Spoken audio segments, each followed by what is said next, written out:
اور نیاز حسین جاگنا جاگنا، نماز پڑھو، پڑھنی چاہیے، پڑھتے اس لیے ہو تاکہ جنت جاؤ، لیکن یہ ایسے نہیں پڑھی جائے گی۔ پانی پہلے دیکھنا پڑے گا، غصب کا تو نہیں ہے۔ اگر پانی اپنا ہوگا تو پھر وضو ہوگا، پانی غصب کا ہو تو وضو باطل ہو جاتا، کیونکہ سلطان پوری کائنات کا پانی حق مہر ہے میری زہرا کا۔ اور پھر یاد رکھنا میرا عزیز کہ جب کوئی بھی بندہ نماز پڑھے اور نماز پڑھنے سے پہلے سیدہ کے دشمنوں پہ لعنت نہ کرے، اس کی نماز کل بھی باطل تھی، آج بھی باطل۔ جی ہیں، بہت شکریہ، بہت شکریہ۔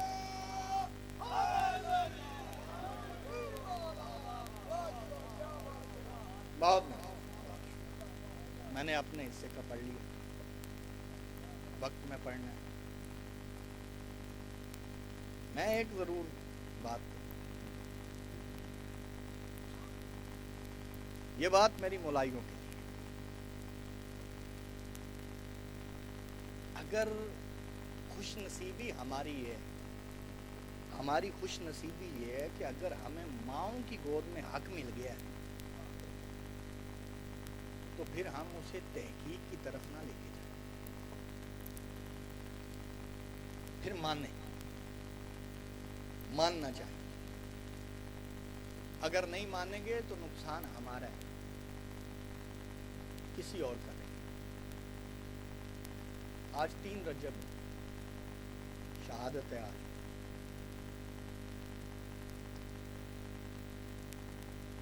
جمادی الثانی کا مہینہ گزر گیا۔ مصائب میں بڑے آرام سے پڑھنے کا آتی ہوں، کیونکہ مصائب خطابت میں یہ سیدہ کی خیرات، پڑھنے والے کے لیے بھی، سننے والے۔ سیدہ جسے آنسو بہرا، یہ آنسو جنت کی ضمانت۔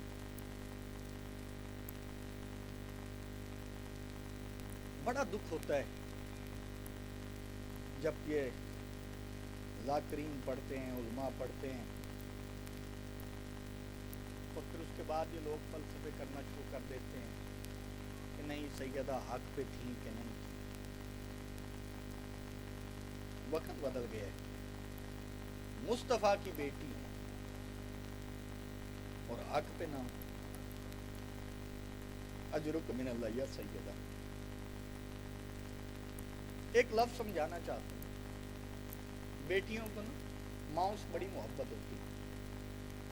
میں نے کتاب میں پڑھا کہ جب سیدہ گئی تھی نا حق مانگنے، تو پاک مسافر شام علی کی علی بیٹی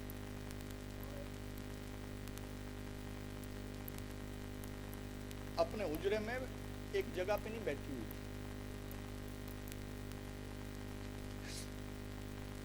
انتظار میں کھڑی تھی کب میری ماں آئے، کب میں ان سے ملوں۔ پہلی بار سیدہ اپنے بابا کے دربار میں گئیں، لیکن وہ اپنے بابا کا اس وقت نہیں تھا، کیونکہ اگر ان کے بابا کا ہوتا تو پھر وہ دربار نہ ہوتا۔ پہلی بار گئیں، بی بی واپس آئیں۔ ایک لفظ کہوں گا، اس میں سارا مصائب ہے۔ میں نے کہا پاک مسافر شام علی کی علی بیٹی آرام سے نہیں بیٹھی تھی، انتظار کر رہی تھی۔ جیسے ہی ماں کو دیکھا نا، فوراً ماں کی آغوش میں بیٹھ گئی، بیٹھ کے نا اپنی ماں کا چہرہ دیکھا، صاحب کتاب کہتی چہرہ دیکھ کے چیخ مار کے باہر نکل گئی، آواز دے کے کہتی اماں گئی تو حق مانگنے تھی، یہ آپ کا کان کس نے زخمی کر دیا؟ اجرک من اللہ یا سیدہ، اجرک من اللہ یا سیدہ۔ بی بی رو کے کہتی آج میرا صرف کان زخمی ہے، میں کل تیرا سر زخمی دیکھتا ہوں۔ سیدہ آپ کو سلامت رکھے، جو آوازیں بلند ہو گئی۔ بس 2-4 باتیں مجھے کرنی ہے، اشارے کر کے گزر جاؤں گا، مشکل دور ہے۔ 3 جمادی الثانی کی رات علی بادشاہ رات کے وقت جنت البقیع میں سیدہ کا جنازہ اٹھائے. کہوں گا جنت البقیع کیونکہ حکم ہے جنت البقیع کہنا. پتہ کیا کہا تھا علی بادشاہ نے؟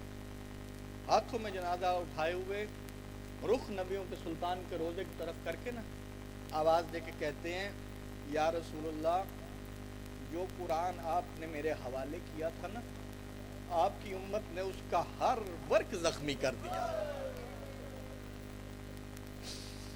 اجرکم من اللہ یا سیدہ اجرکم من اللہ یا سیدہ.